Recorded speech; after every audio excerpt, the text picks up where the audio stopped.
नमस्कार दोस्तों, आप लोगों का मेरे चैनल पे स्वागत है। आशा करता हूँ कि आप लोगों को मेरा पिछला लेक्चर पसंद आया होगा। तो हम यूपी एपीओ में आज मैं आप लोगों को भारतीय नागरिक सुरक्षा संहिता के कुछ इम्पोर्टेंट एमसीक्यू लेकर आया हूँ। तो मेरी जो एमसीक्यू की सीरीज है वो भारतीय साक्ष्य अधिनियम से रिलेटेड जो इम्पोर्टेंट क्वेश्चन है वो मैं ऑलरेडी कवर कर चुका हूँ। तो कृपया लोग जाकर उनको देख लें। तो जो लोग चैनल में नए हो चैनल को लाइक सब्सक्राइब करते रहें। तो अब बढ़ते हैं हम लोग अपने पहले क्वेश्चन की तरफ। तो जो भारतीय नागरिक सुरक्षा संहिता का इस बार का प्रेसिडेंट ने इसको एसेंट दिया है, क्योंकि जो नया लॉ बना है वो 35 दिसंबर 2023 को इसको आया। ये प्रेसिडेंट के एसेंट मिली है। जब कोई भी बिल प्रेसिडेंट के एसेंट मिल जाता है और दोनों हाउस से पास हो जाता है तो वो एक एक्ट बन जाता है, जब प्रेसिडेंट उसमें सहमति दे देता है। तो बीएनएस जो है वो प्रेसिडेंट की एसेंट 25/12/2023 को मिली है।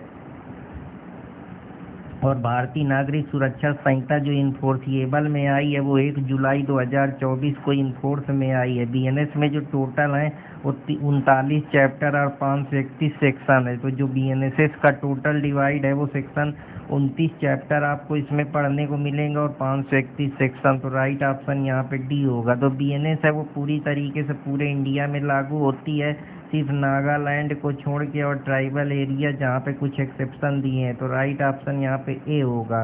विच are the following is correct. तो जो प्रोविजन है भारतीय नागरिक सुरक्षा संहिता का वो जम्मू कश्मीर में अप्लाई नहीं होता। तो ऐसा नहीं, अब ये होल ऑफ इंडिया में अप्लाई होता है जब से जम्मू एंड टेरिटरी को एक यूनियन टेरिटरी बना दिया गया। लद्दाख और जम्मू कश्मीर को यूटी बना दिया गया। तो जितने भी प्रोविजन है वो does not apply to state of Nagaland. तो ऐसा नहीं है। तो बोथ और सेकंड जो है वो पूरी तरीके से इनकरेक्ट है। तो जो प्रोविजन भारतीय नागरिक सुरक्षा संहिता के हैं, जो चैप्टर 9, 11 और 12 की बात करते हैं वो अप्लाई नहीं होते हैं स्टेट ऑफ नागालैंड में। चैप्टर 9 और 11 और 12 जो है वो अप्लाई नहीं होते, क्योंकि जो इनका नियम है वो इसके लिए कुछ स्पेशल स्टेटस प्रोवाइड करे गए हैं। तो आशा करता हूँ कि आप लोगों को ये समझ में आएगा। तो कंसीडर द फॉलोइंग स्टेटमेंट। जो बीएनएस है वो स्टैंड होल ऑफ इंडिया में लगती है एक्सेप्ट जम्मू कश्मीर। तो ये गलत है, क्योंकि जम्मू कश्मीर में भी अब ये लागू होती है। तो जो बीएनएस है वो हमारा इन्फोर्स हुआ था 1 जुलाई को। तो ये तो सही बात है। चैप्टर जो 2 है वो हमारा क्रिमिनल कोड के बारे में बात करता है। तो जो हमारा थर्ड और फोर्थ है वो राइट ऑप्शन होंगे। तो अब चलते हैं अगले क्वेश्चन की तरफ। कुछ इम्पॉर्टेंट इंफॉर्मेशन है जिनके बारे में बात करते हैं।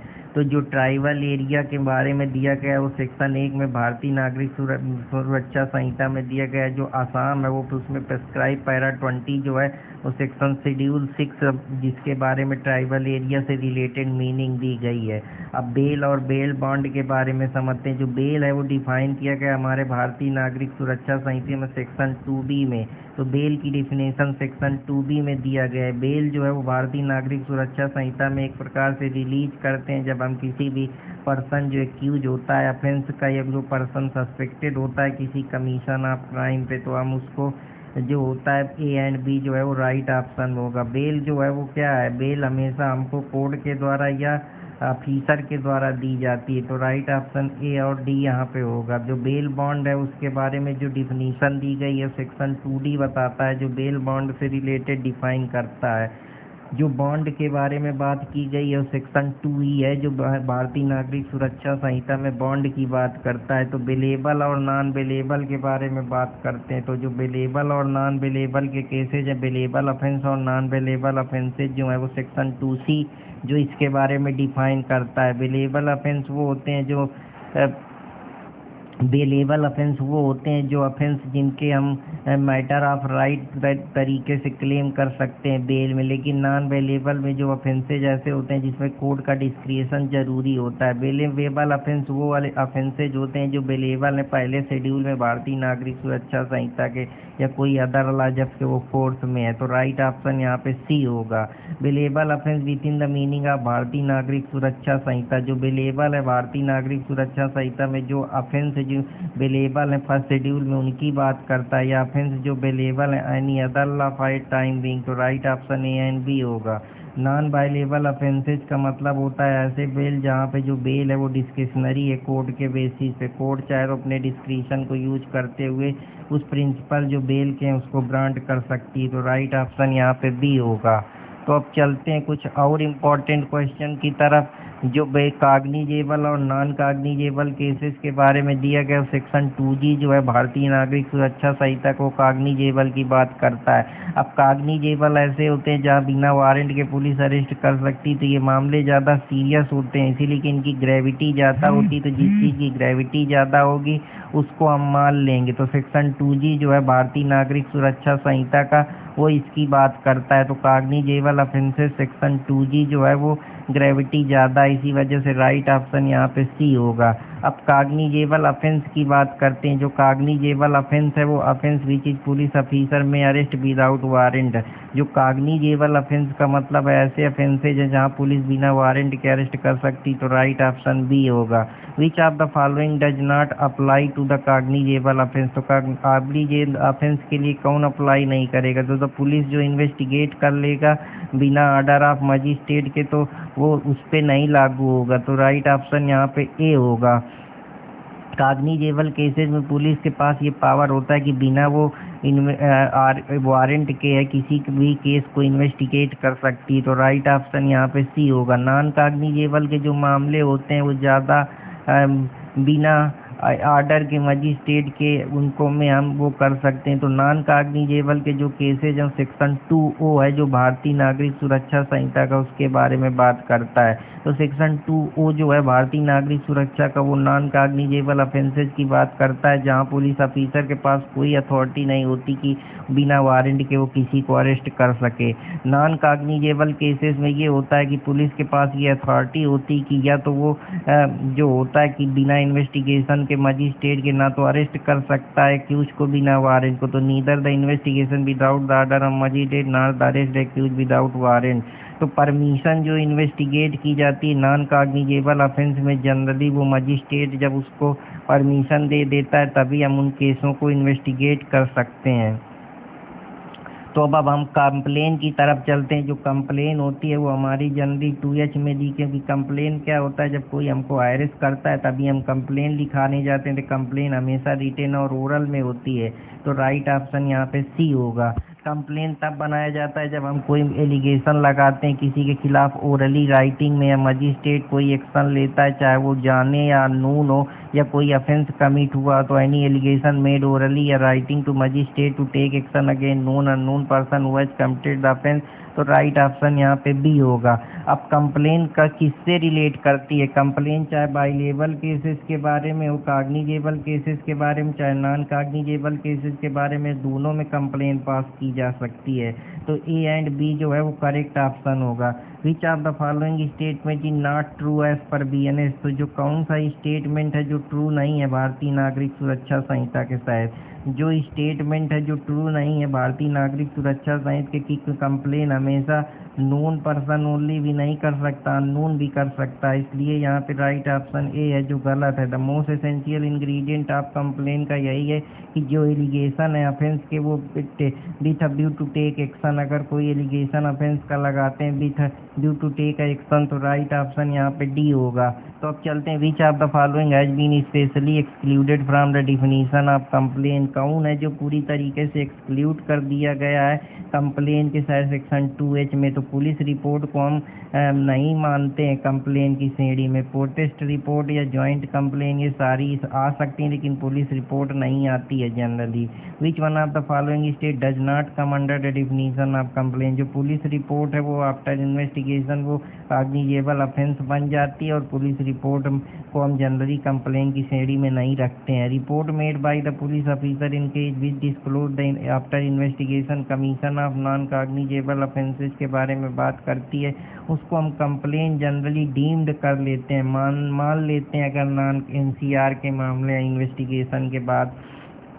Report made bye police officer, अगर कोई भी रिपोर्ट पुलिस ऑफिसर के पास जाती है जो डिस्क्लोज करती है आफ्टर द इन्वेस्टिगेशन, तो कंप्लेन जो नॉन काग्निजेबल केस है उसको हम डीम्ड कंप्लेन समझ लेते हैं। अब इन्वेस्टिगेशन इंक्वायरी के मामले समझते हैं। जो इंक्वायरी जनरली होती जब हमको नॉलेज होती तभी हम इंक्वायरी छानबीन करते हैं, तो इस प्रकार से हम इंक्वायरी को 2K से याद कर सकते हैं। तो अब चलते हैं हम कुछ और इम्पोर्टेंट क्वेश्चन की। जो इंक्वायरी है वो कौन कंडक्ट करता है? तो इंक्वायरी जो भारतीय नागरिक सुरक्षा संहिता में जनरली मजिस्ट्रेट या कोर्ट कंडक्ट करती है।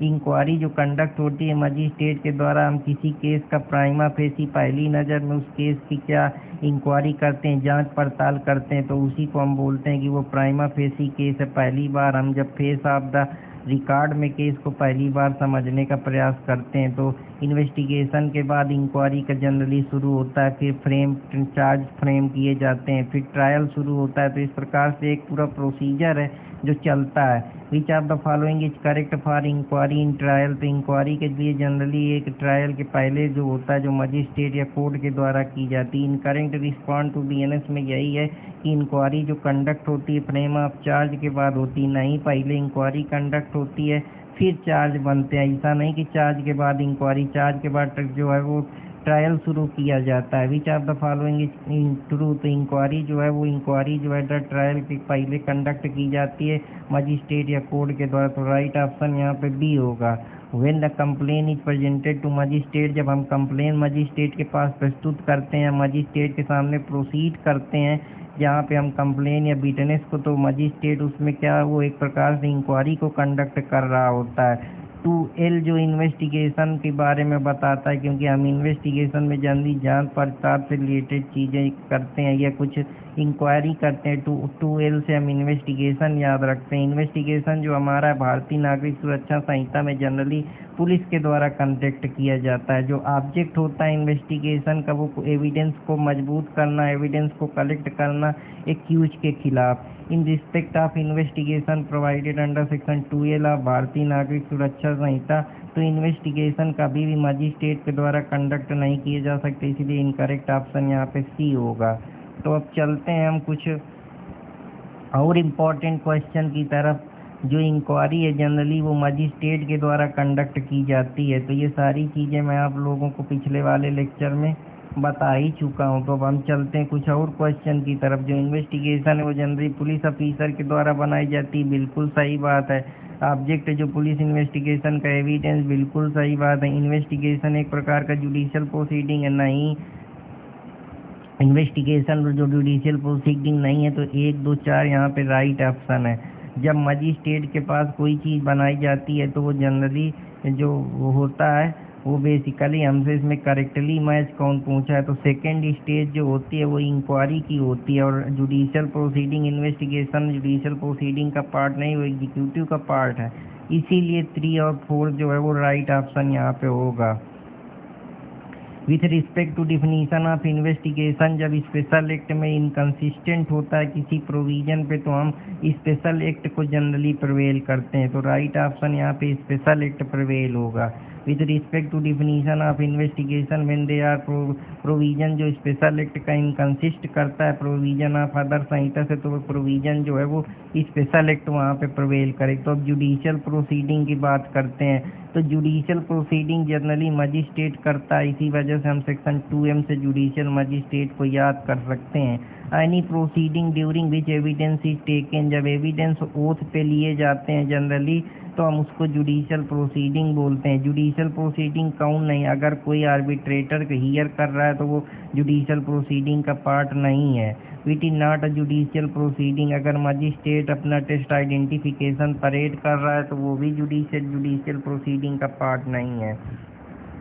Which one of the following proceeding in knows and judicial proceeding, अगर जुडिशरियल प्रोसीडिंग होती है इंक्वायरी और ट्रायल, क्योंकि जुडिशरी के पार्ट हैं, कंडक्ट ऑफ ट्रायल और इंक्वायरी जो है वो मजिस्ट्रेट के द्वारा की जा सकती है। और मजिस्ट्रेट जो है वो पूरी तरीके से जुडिशरी का पार्ट है, जुडिशियल सिस्टम का पार्ट है, इसीलिए हम उसको जुडिशियल प्रोसीडिंग के अंदर रख रहे हैं। तो आशा करता हूँ कि आप लोगों को ये भी समझ में आया होगा।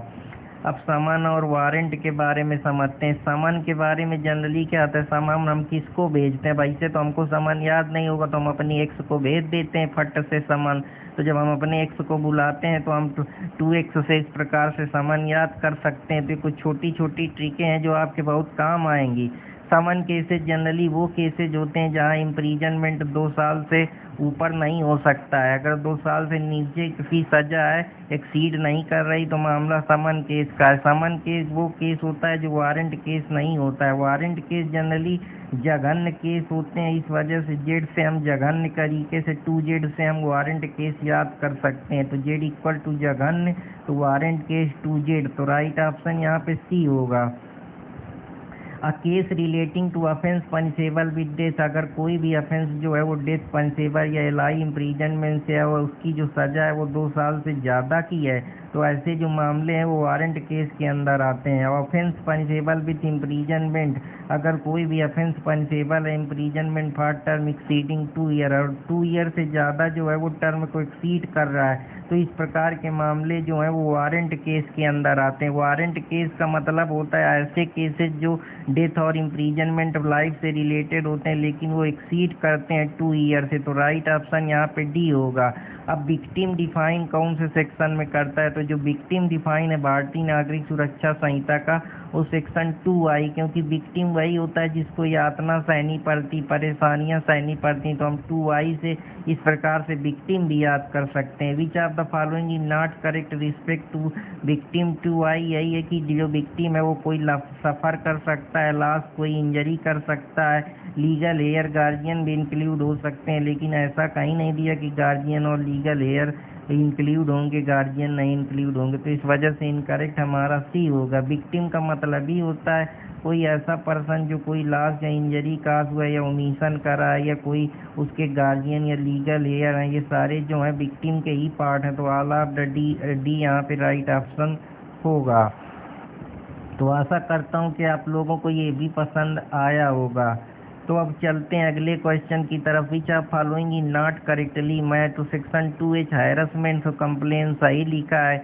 इन्वेस्टिगेशन 2L में लिखा है पुलिस रिपोर्ट जनरली मतलब क्या होता है, पुलिस रिपोर्ट का मतलब होता है जब रिपोर्ट तभी लिखी जाती है जब हड्डी टूटती है, टूटी से हम याद कर सकते हैं, लेकिन विक्टिम को क्या है यातना सहनी पड़ती, तो W कहाँ से आ गया, Y आएगा, इसीलिए राइट ऑप्शन यहाँ पे नॉट करेक्टली मैच है डी, तो 2Y जो है वो राइट ऑप्शन होगा। मिसचीनियस कुछ चीज़ें देख लेते हैं। ऑडियो वीडियो इलेक्ट्रॉनिक के बारे में सेक्शन 21A से हम याद कर सकते हैं। 2A से ऑडियो की बात ऑडिबल होता है क्योंकि ऑडियो हमारे कानों में सुनाई देता है, तो हम 2A से ऑडियो वीडियो इलेक्ट्रॉनिक को याद रख सकते हैं। तो विच section of BNS define audio video electronic, section 2A।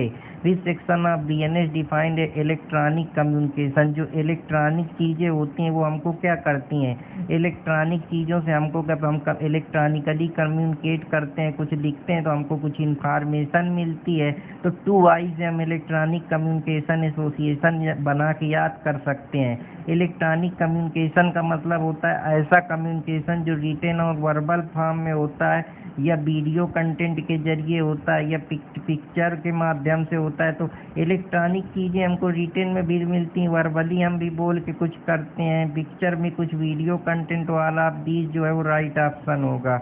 अब अफेंस जनरली वही होता है, अफेंस का मतलब ये होता है कि कातिल जो होता है वो अफेंस करता है कि तुम बहुत बड़े इस अफेंस के कातिल हो, तो 2Q से हम कातिल बना सकते हैं और अफेंस को याद कर सकते हैं।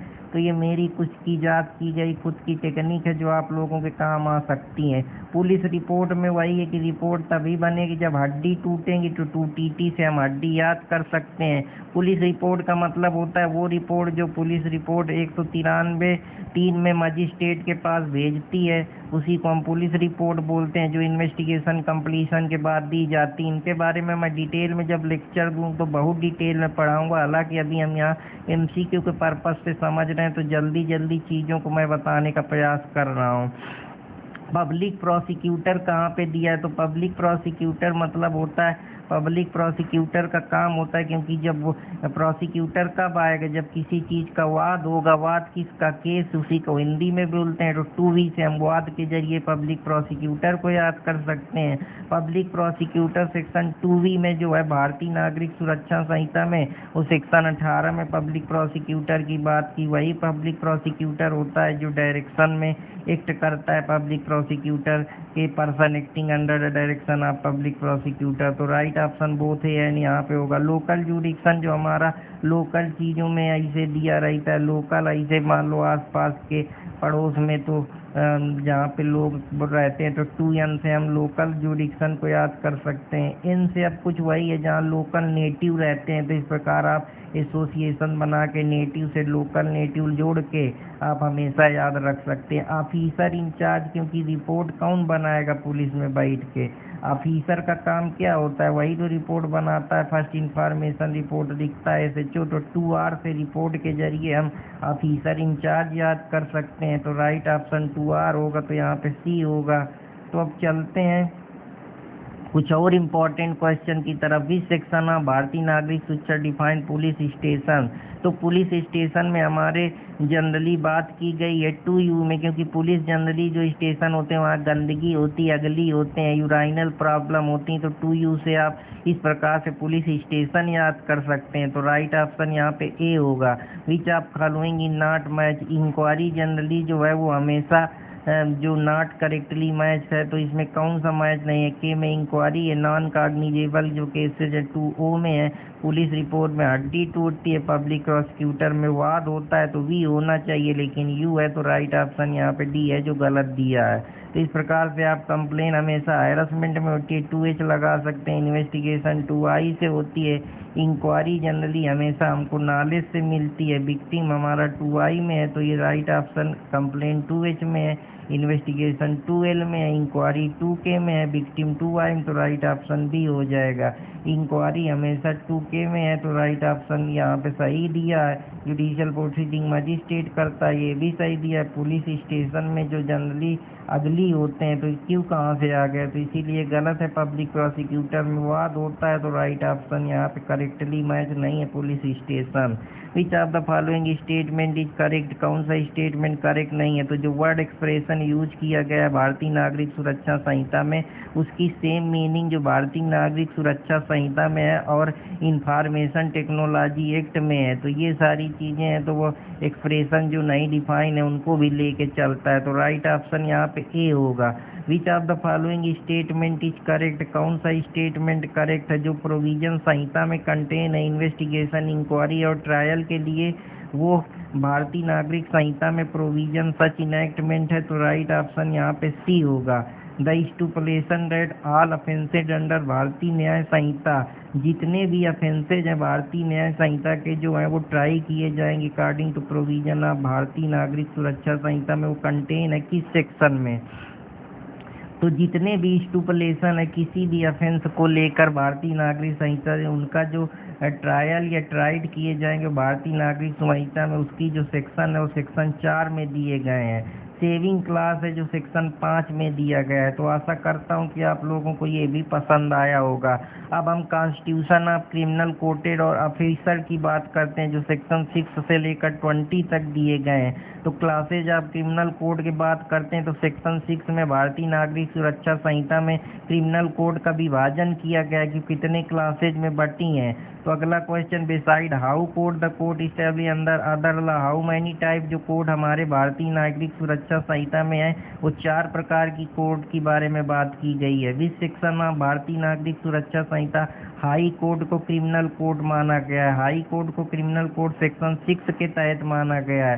Consider the following classes of court. जो क्लासेज कोर्ट है उनके बारे में कंसीडर करना है। तो पहले तो सबसे पहले हाई कोर्ट आएगी, फिर कोर्ट ऑफ सेशन आएगा, फिर जुडिशियल मजिस्ट्रेट फर्स्ट क्लास आएगा, फिर लास्ट में एग्जीक्यूटिव मजिस्ट्रेट आएगा। तो राइट ऑप्शन यहाँ पर 1 हो जाएगा।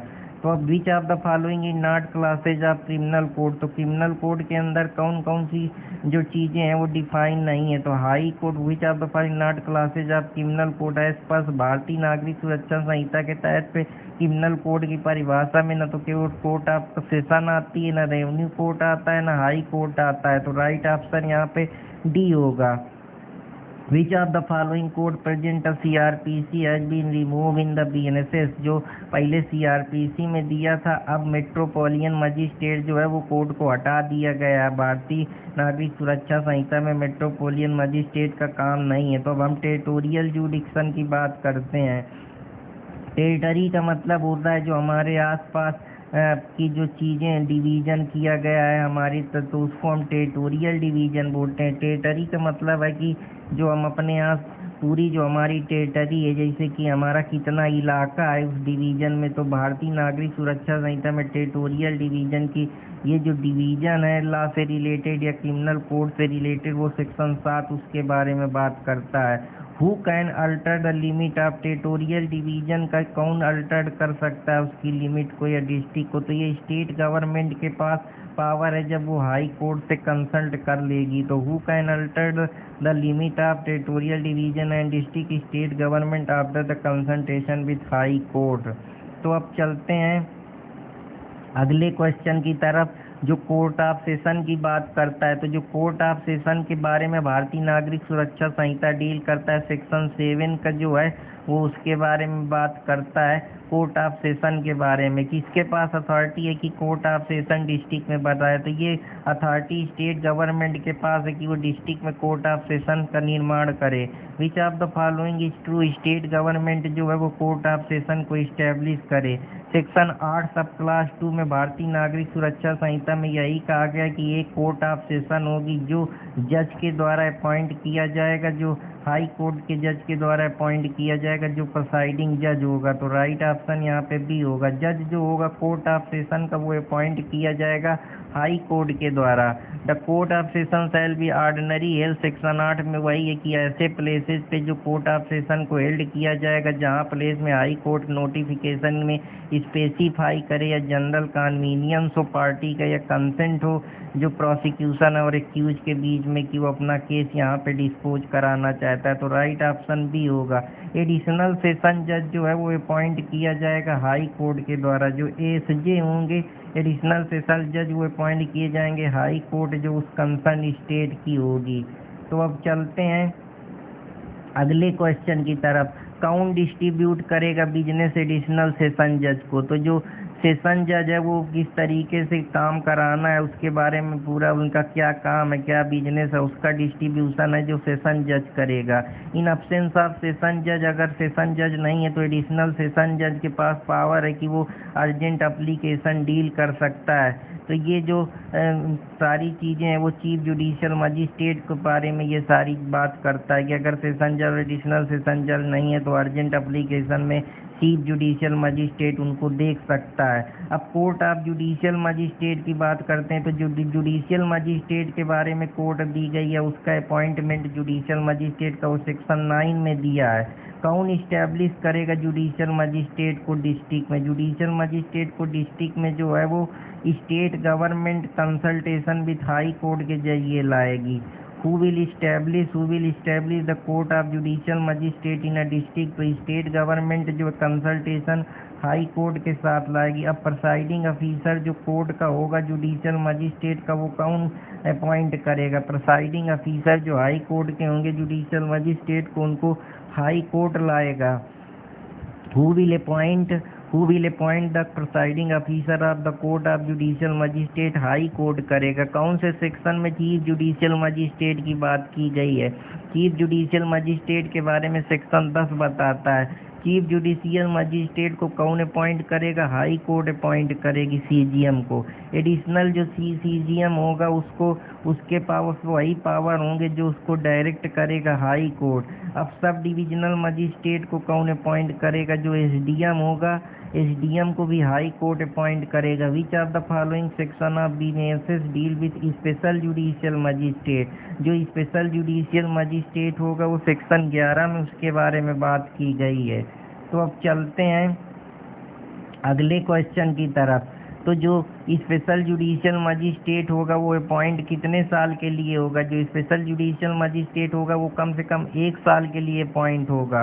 विच of the following section of BNS deal with the local जुडिक्शन। जो लोकल जुडिक्शन के बारे में जुडिशियल मजिस्ट्रेट के बारे में बात की गई है सेक्शन 12 जो लोकल जुडिक्शन से रिलेटेड बात करता है। लोकल जुडिक्शन जो जुडिशियल मजिस्ट्रेट का होगा वो सीजीएम के बारे में बात करता है। तो लोकल जुडिक्शन जो जुडिशियल मजिस्ट्रेट का होगा वो किसके कंट्रोल में होगा, सीजीएम के कंट्रोल में होगा। The local जुडिक्शन of judicial magistrate under the control, जितना भी लोकल जुडिक्शन है जुडिशियल मजिस्ट्रेट का, उसका देख रेख सीजीएम करेगा। तो जनरल कंट्रोल जुडिशियल मजिस्ट्रेट के डील करे जाएंगे, किस प्रकार से कंट्रोल करना है जुडिशियल मजिस्ट्रेट को, सेक्शन 13 में दिया गया है। हु कैन मेक्स रूल, कौन बनाएगा या special order time to time देगा बीएनएस के हिसाब से। Distribution of business among subordinate judicial magistrate के जितने भी हैं वो सीजीएम इनके बारे में बताएगा। जितने भी जुडिशियल मजिस्ट्रेट हैं वो सबॉर्डिनेट सीजीएम के होंगे। The number of court of judicial magistrate की कितनी कोर्टें होंगी डिस्ट्रिक्ट में, ये डिसाइड करेगा स्टेट गवर्नमेंट। तो अब चलते हैं अगले क्वेश्चन की तरफ कि no person can be appoint a public prosecutor, कोई भी पर्सन जो है वो पब्लिक प्रोसिक्यूटर डिस्ट्रिक्ट में अपॉइंट नहीं होगा जब तक कि उसका नेम जो है प्रिपेयर न कर दिया जाए डिस्ट्रिक्ट मजिस्ट्रेट के द्वारा। एक पर्सन जो है वो एलिजिबल होगा पब्लिक प्रोसिक्यूटर के लिए अगर वो प्रैक्टिस कर रहा है, कम से कम 7 साल प्रैक्टिस करेगा तो पब्लिक प्रोसिक्यूटर के लिए अपॉइंट कर दिया जाएगा। स्पेशल पब्लिक प्रोसिक्यूटर को कौन अपॉइंट करेगा, तो स्पेशल पब्लिक प्रोसिक्यूटर सेंटर और स्टेट के द्वारा अपॉइंट किया जाएगा। एक्सपेरिमेंट जो स्पेशल पब्लिक प्रोसिक्यूटर के लिए चाहिए वो 10 साल का एक्सपीरियंस चाहिए।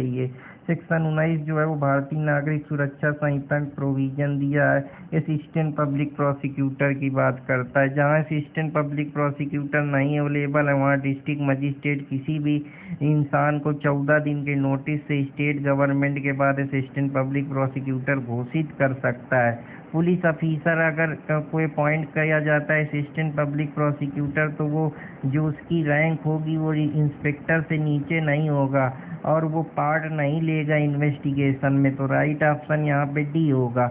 Who can appoint the police officer for assistant public prosecution in the court of magistrate, कौन जो है अपॉइंट करेगा पुलिस ऑफिसर को असिस्टेंट पब्लिक प्रोसिक्यूटर, तो वो डिस्ट्रिक्ट मजिस्ट्रेट करेगा।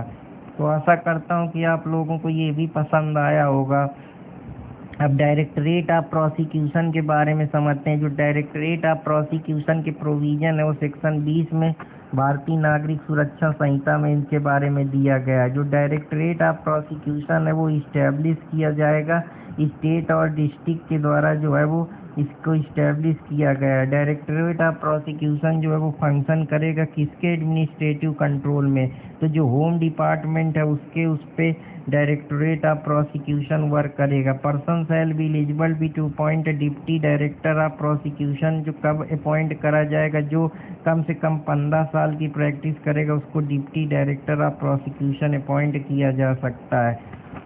A person shall be eligible to appoint a director of deputy director of prosecution तभी appoint किया जा सकता है उसको इफ ही हैज बीन, अगर वो सेशन जज हो तभी वो जो है डिप्टी डायरेक्टर ऑफ प्रोसिक्यूशन बन सकता है। डायरेक्टरेट ऑफ प्रोसिक्यूशन जो है वो कंसिस्ट करता है डायरेक्टर ऑफ प्रोसिक्यूशन और deputy director of prosecution. Director of prosecution जो डिस्ट्रिक्ट में होगा वो डिप्टी डायरेक्टर ऑफ प्रोसिक्यूशन और असिस्टेंट डायरेक्टर ऑफ प्रोसिक्यूशन जो स्टेट गवर्नमेंट को ठीक लगेगा। तो राइट ऑप्शन यहाँ पे बी है। A person shall be eligible to appoint assistant director prosecution के लिए अगर वो प्रैक्टिस करता है कम से कम 7 साल तो असिस्टेंट डायरेक्टर प्रोसिक्यूशन बन सकता है। A person shall be eligible to be appoint assistant director prosecution, अगर कोई भी पर्सन जो है वो एलिजिबल हो सकता है, अपॉइंट किया जा सकता है असिस्टेंट डायरेक्टर प्रोसिक्यूशन अगर वो जुडिशियल मजिस्ट्रेट फर्स्ट क्लास है। तो अब चलते हैं कुछ और इम्पोर्टेंट क्वेश्चन की तरफ। हु है the power of deputy director of prosecution, तो डिप्टी डायरेक्टर के पास पावर यही है कि वो स्क्रूटनाइज कर सकता है पुलिस रिपोर्ट को, मॉनिटर कर सकता है केसेज को, जो केसेज पनिशेबल हैं 7 साल से ऊपर जबकि 10 साल से नीचे हैं। तो राइट ऑप्शन यहाँ पे ए होगा। Who shall power to assistant director of prosecution के पास क्या क्या पावर है, वो भी स्क्रूटनाइज कर सकता है पुलिस रिपोर्ट को, मॉनिटर कर सकता है 7 साल से जो नीचे के केसेज हैं। तो असिस्टेंट में 7 साल तक के नीचे के केसेज है, डिप्टी में 10 साल तक के हैं। तो आशा करता हूँ कि आप लोगों को ये सटल डिफरेंस समझ में आया होगा। पावर ऑफ कोर्ट की तरफ चलते हैं कि कुछ पावर के कोर्ट हैं जो 21 से 29 में इनके बारे में दिया गया है। अकॉर्डिंग टू सेक्शन 21 भारतीय नागरिक सुरक्षा संहिता में जो कौन कोर्ट है जो ट्राई कर सकती है भारतीय नागरिक सुरक्षा 2023 में, तो हाई कोर्ट जो है, कोर्ट ऑफ सेशन है, या कोई और अदर कोर्ट जो फर्स्ट शेड्यूल में दी गई। तो राइट ऑप्शन जो है वहाँ पे ऑल ऑफ द अबव होगा।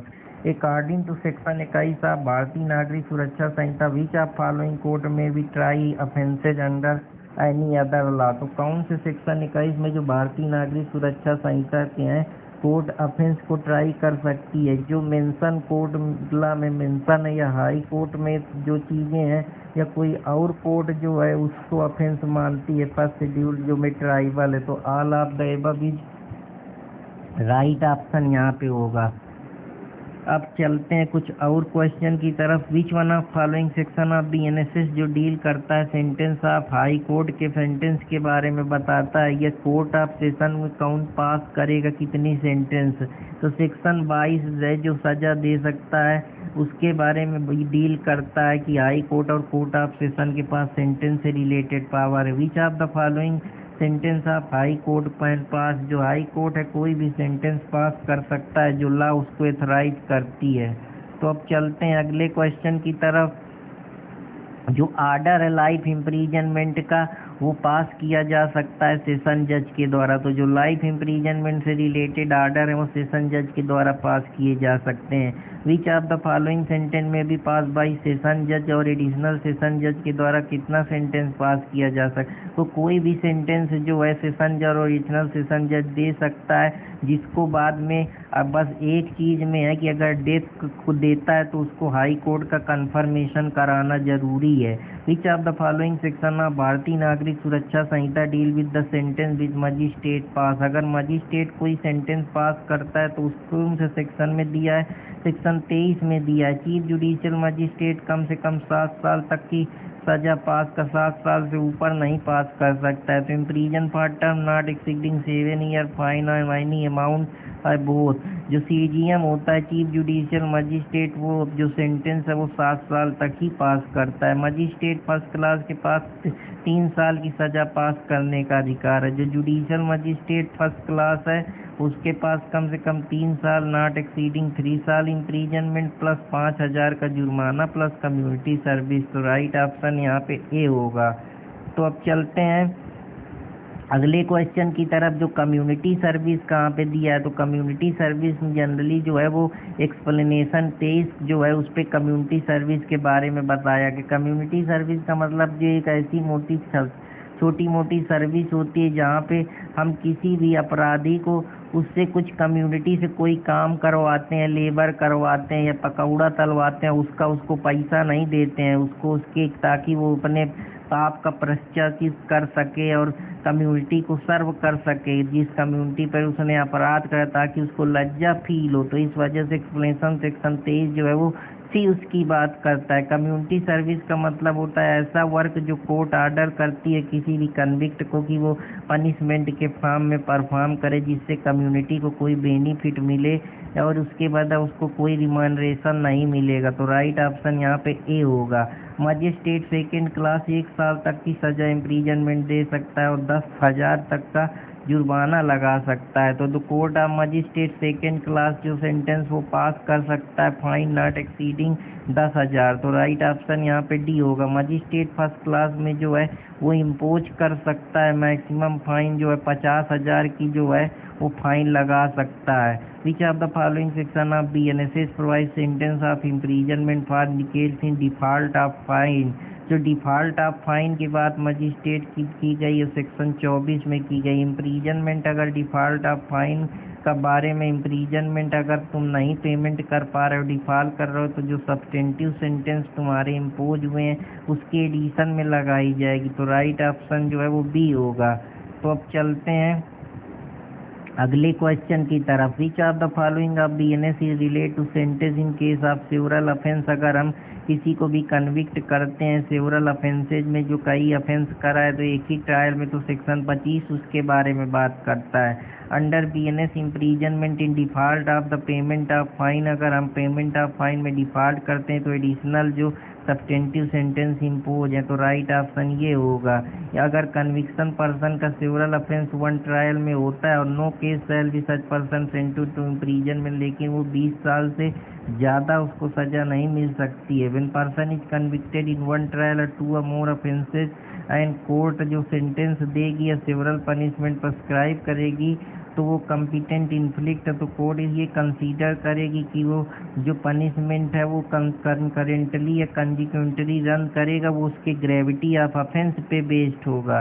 तो चीफ जुडिशियल मजिस्ट्रेट 7 साल की सज़ा दे सकता है, जुडिशियल मजिस्ट्रेट जो है वो 1 साल की सज़ा 10,000 का फाइन दे सकता है, फर्स्ट क्लास मजिस्ट्रेट 3 साल की सज़ा 50,000 का जुर्माना। तो राइट ऑप्शन यहाँ पे डी होगा। Under BNSS which of following court can try A murder case. Murder case का जो डिफिनीशन है सेशन जज के अंदर आता है। तो अब चलते हैं कुछ और इम्पोर्टेंट क्वेश्चन की तरफ। Which on following court try case punish with life imprisonment से रिलेटेड मामला है तो सेशन जज उसको ट्राई करेगा। अगर हम जानबूझकर विड्रॉल करते हैं पावर तो सेक्शन 28 में दिया है। Which of the following section of BNSS related to the withdrawal of power, section 28 उसके बारे में बात करता है। अब power of superior officer of police and aid to the magistrate of police के बारे में बात करते हैं जो सेक्शन 30 से लेकर 34 में दिया है। तो विच of the following section of provide power of superior officer जो होते हैं पुलिस के पास, उनके पास जो पावर दिया गया है सुपर पावर है, सुपर 30 से आप इसको याद कर सकते हैं। Under section 31 of BNSS every person is bound to assist the magistrate और पुलिस ऑफिसर को अगर कोई भी कहीं भी स्केप हो रहा है या कोई प्रिवेंट कर रहा है या कोई ब्रीच ऑफ पीस हो रहा है या कोई इंजरी को प्रिवेंशन कर रहा है तो इसमें जो है हम मजिस्ट्रेट को असिस्ट कर सकते हैं, पुलिस को ऑफिसर को असिस्ट कर सकते हैं। तो राइट ऑप्शन यहाँ पे ऑल ऑफ द अबव होगा।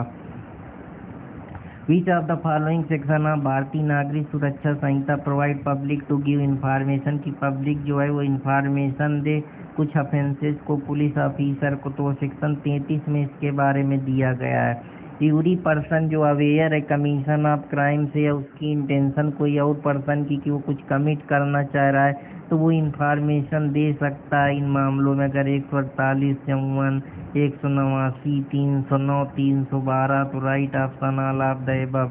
Which of the following of BNS relate to duty of officer employed with officer of affair of village को सर्टेन रिपोर्ट बना सकता है, तो सेक्शन 34 में इसके बारे में बात की गई है।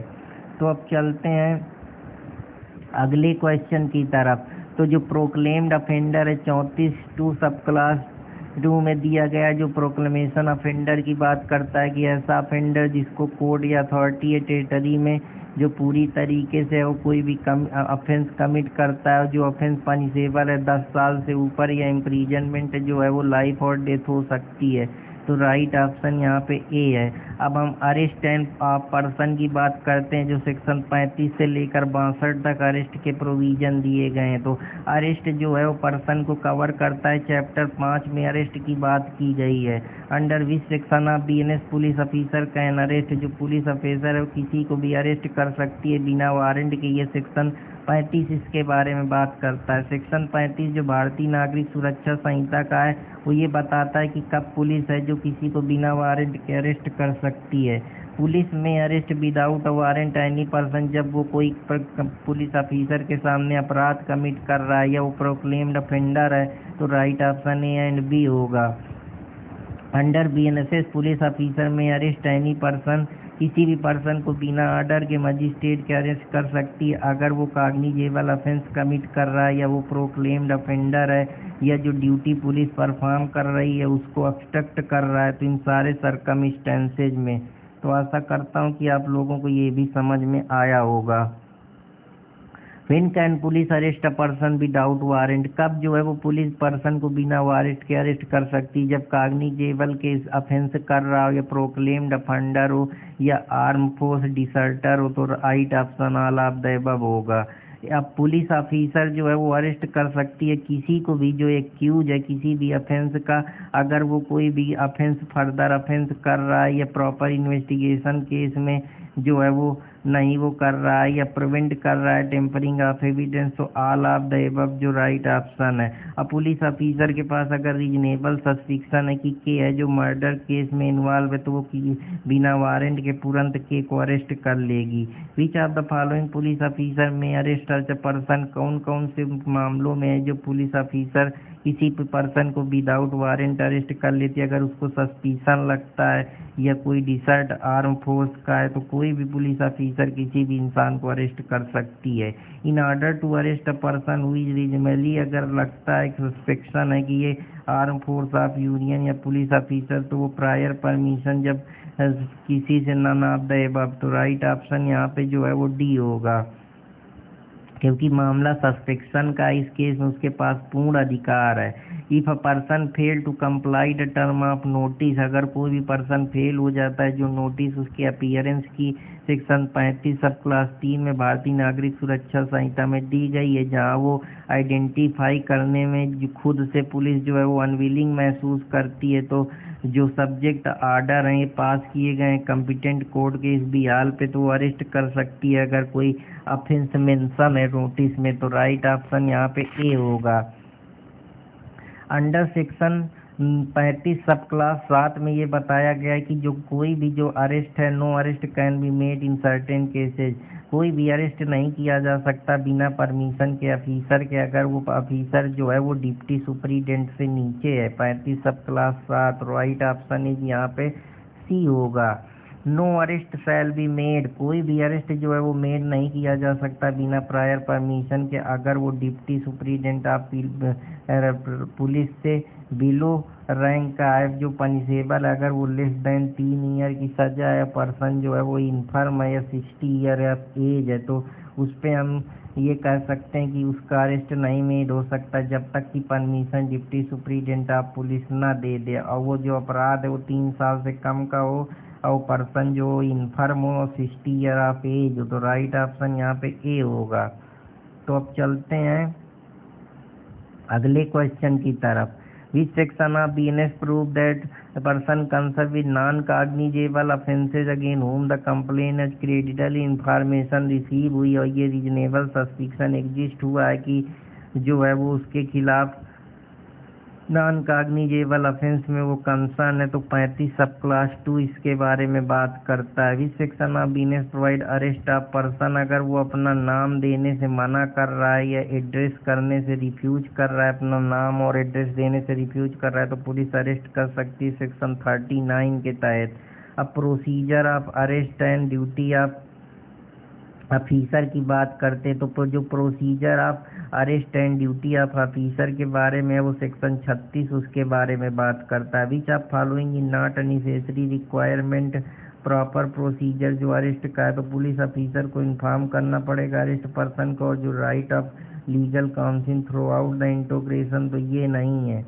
तो यहाँ पे जो right epsilon naught necessary requirement यही है, जरूरी नहीं कि थ्रू आउट द इंट्रोगेशन करने के लिए उसको लीगल राइट मिले। अ मेमोरेंडम ऑफ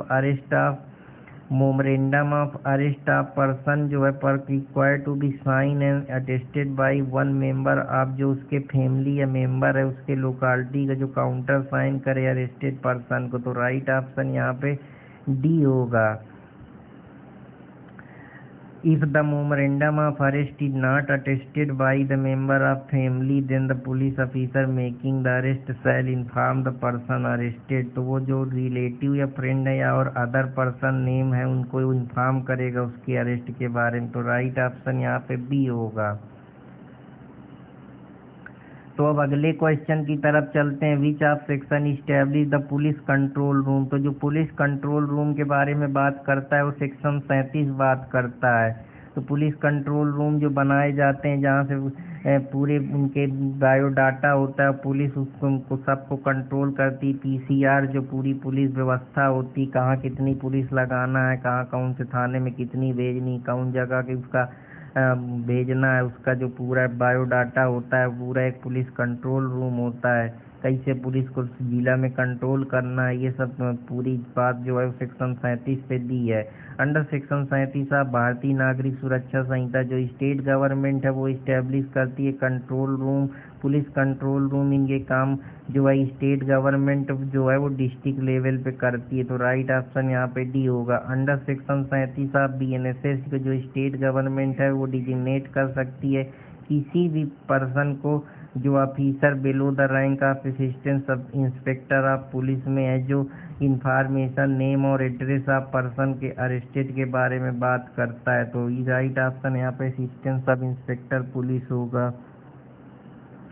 इंफॉर्मेशन अगर मेंशन है सेक्शन 37B में BNSS की, तो वो डिस्प्लेट होगी हर पुलिस स्टेशन पे जो उसने अपराध कमिट करा है या जो डिस्ट्रिक्ट हेडक्वार्टर है, पूरी इंफॉर्मेशन जो है वो डिजिटली जो वहाँ पे रिकॉर्ड होगी या मेंशन करी जाएगी। तो ये सारी चीज़ें हैं। Every police station at district headquarter, तो ये सेक्शन 37B में इसके बारे में दिया गया है। Under which provision of arrested person right to meet, कौन से जो सेक्शन है जिसमें ये बात की गई कि जो अरेस्टेड पर्सन है वो अपने एडवोकेट से अपने चॉइस के हिसाब से मिल सकता है ड्यूरिंग इंट्रोगेशन, तो सेक्शन 38 जो भारतीय नागरिक सुरक्षा संहिता का है वो इसके बारे में बात करता है। अब अरेस्ट बाय प्राइवेट पर्सन और मजिस्ट्रेट की बात करते हैं। Which section of following authorize private person to arrest any person, तो प्राइवेट पर्सन किसी को भी अरेस्ट कर सकता है अगर वो कोई भी कॉग्निजेबल ऑफेंस कर रहा है, तो सेक्शन 40 इसके बारे में बात करता है। कौन करेक्ट नहीं है, अगर प्राइवेट पर्सन है या कोई अथोराइज पर्सन है उसको राइट है अरेस्ट करने का, तो वो हैंड ओवर करे कस्टडी को पुलिस, लेकिन such private person can also make search नहीं कर सकता, इसीलिए यहाँ पे ये गलत है, बस अरेस्ट कर सकता है। सेक्शन 40 जो भारतीय नागरिक सुरक्षा संहिता का है, कोई भी प्राइवेट पर्सन जो है वो अरेस्ट कर सकता है किसके प्रेजेंस में, अगर वो कोई कॉग्निजेबल या नॉन वायलेबल अपराध कमिट कर रहा है, तो राइट ऑप्शन यहाँ पे सी होगा।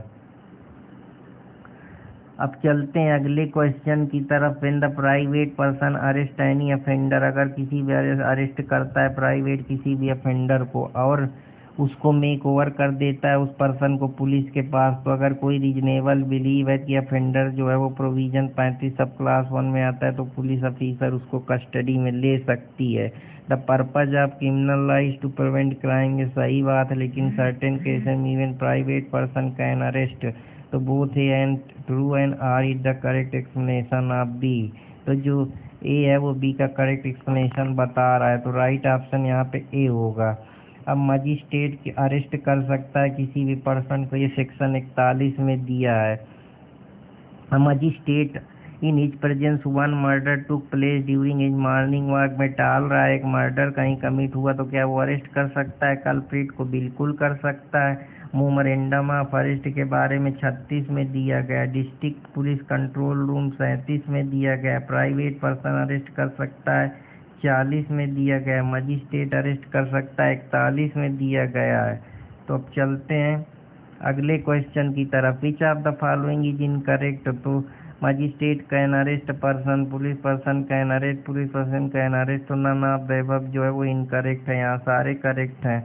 Judicial magistrate may arrest any person as per section 41, अगर कोई भी ऑफेंस कमिट हो रहा है मजिस्ट्रेट के प्रेजेंस में उसके लोकल जुडिक्शन में, तो कम अरेस्ट कर सकता है। Not correctly match information to the cognizable cases के जो मामले हैं वो 173 में दिए हैं, सही बात है। अरेस्ट मजिस्ट्रेट 41 में दिया, लेकिन यहाँ 40 में प्राइवेट इंडिविजुअल, तो इस वजह से गलत हो गया, तो राइट ऑप्शन यहाँ पे बी होगा।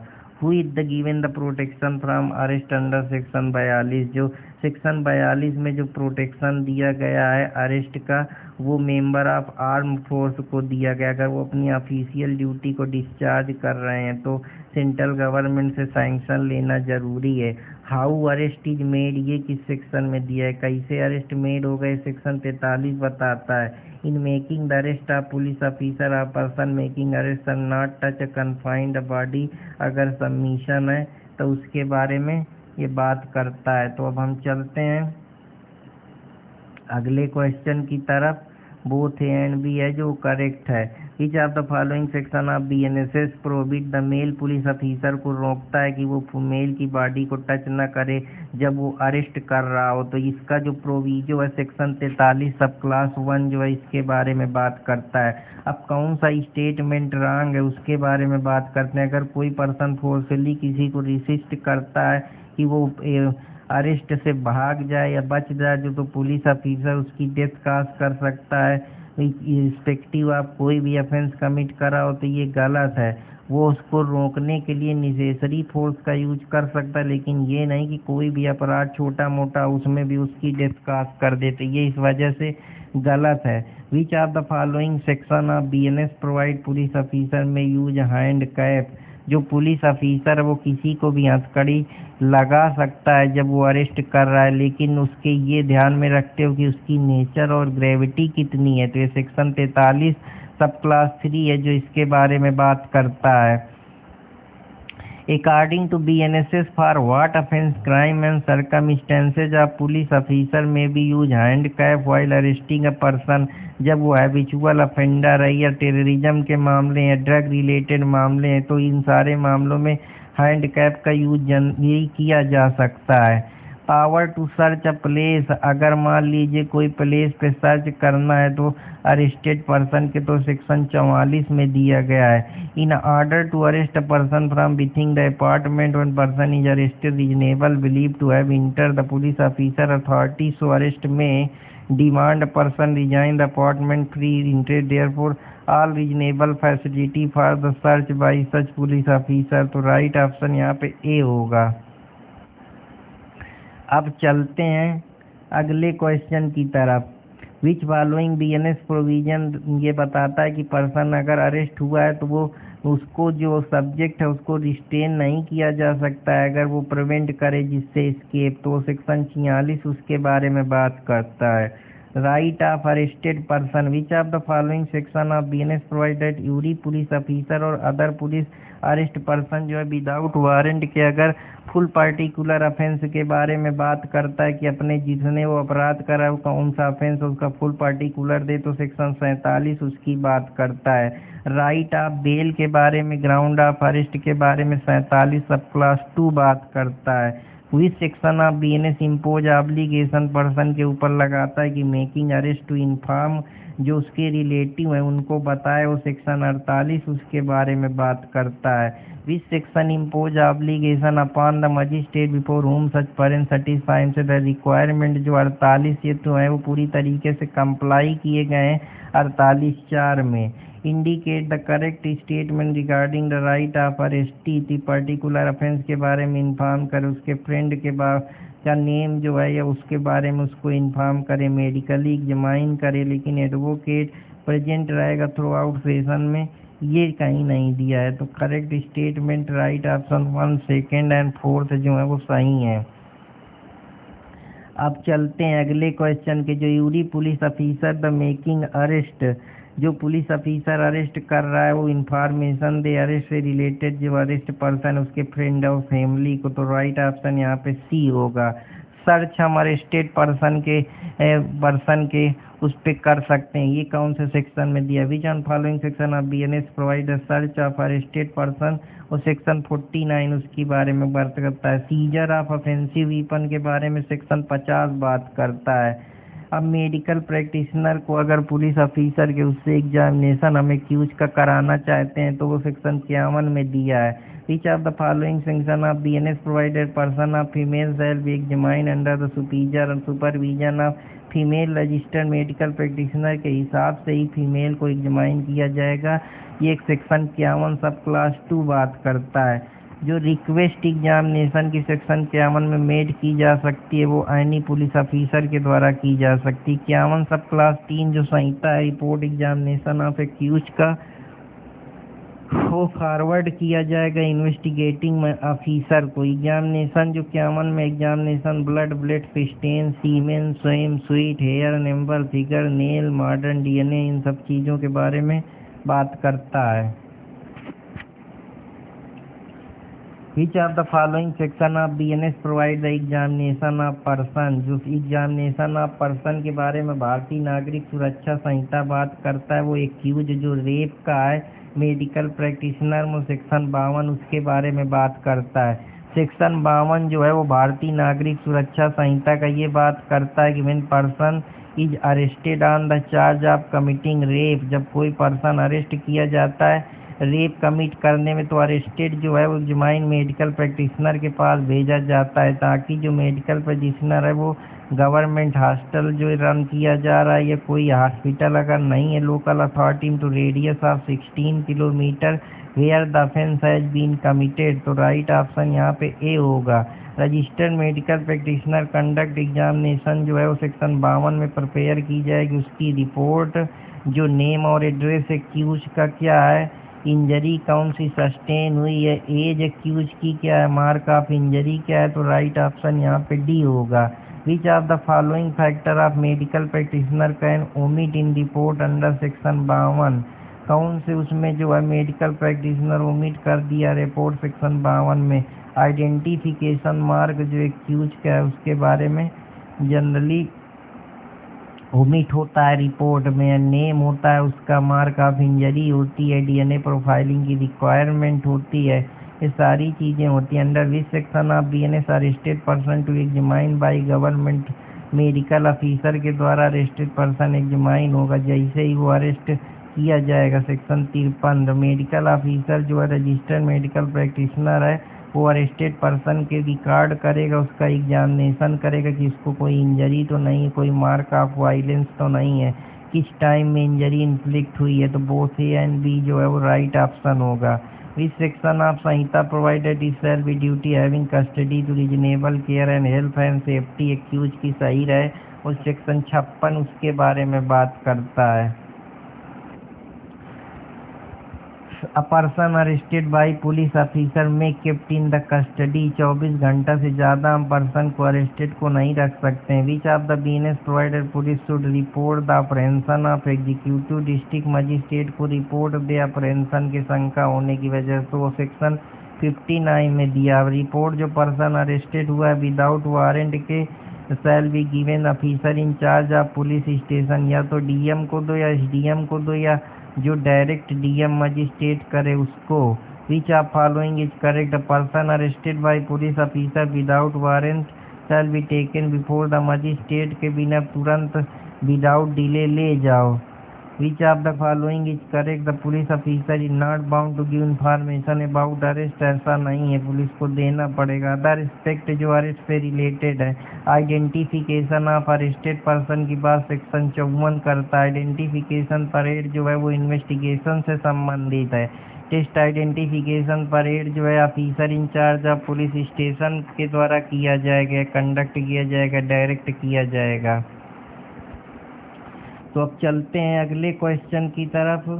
अगला क्वेश्चन जो है हम लोगों के सामने, if a person is identified person arrested mentally और फिजिकली जो डिसेबल्ड है, तो अगर उसको सुपरवाइज किया जाता है आइडेंटिफिकेशन में, तो वो जुडिशियल मजिस्ट्रेट इसके बारे में जानकारी देगा। प्रोसीजर, अगर पुलिस ऑफिसर अपने किसी भी डिप्यूट को अरेस्ट करता है कि वो जाओ तुम अरेस्ट करो, सबऑर्डिनेट कोई आर्डर देता है, तो सेक्शन 55 उसके बारे में बात करता है। Which of the following BNS provide, कोई भी person arrest, no person who has been arrested by police officer के द्वारा जो पर्सन अरेस्ट किया गया है वो डिस्चार्ज कर दे एक्सेप्ट हिज बॉन्ड, जब तक जो उसके बेल बॉन्ड है या कोई स्पेशल ऑर्डर मजिस्ट्रेट का नहीं आ जाता, तो सेक्शन 60 इसके बारे में बात करता है। अगर कोई लॉफुल कस्टडी से पर्सन एस्केप हुआ है तो उसकी कस्टडी को इमीडिएटली पुलिस परस्यू करेगी और अरेस्ट करेगी किसी भी प्लेस से इंडिया से, तो राइट ऑप्शन यहाँ पे डी होगा। तो आशा करता हूँ कि आप लोगों को ये लेक्चर पसंद आएगा। अगर पसंद आए तो कृपया चैनल को लाइक सब्सक्राइब करते रहें और चैनल के साथ जुड़े रहें। तो फिर मिलेंगे, हंसते रहें, मुस्कुराते रहें, पढ़ते रहें और अब आगे बढ़ते रहें। तो आशा करता हूँ कि आप लोगों को ये लेक्चर पसंद आया होगा। अगर पसंद आया तो कृपया चैनल को लाइक सब्सक्राइब करते रहें, कमेंट करते रहें, शेयर करते रहें और अपने दोस्त अर्पित कुमार इलाहाबादिया के साथ जुड़े रहें। जय हिंद दोस्तों, जय भारत।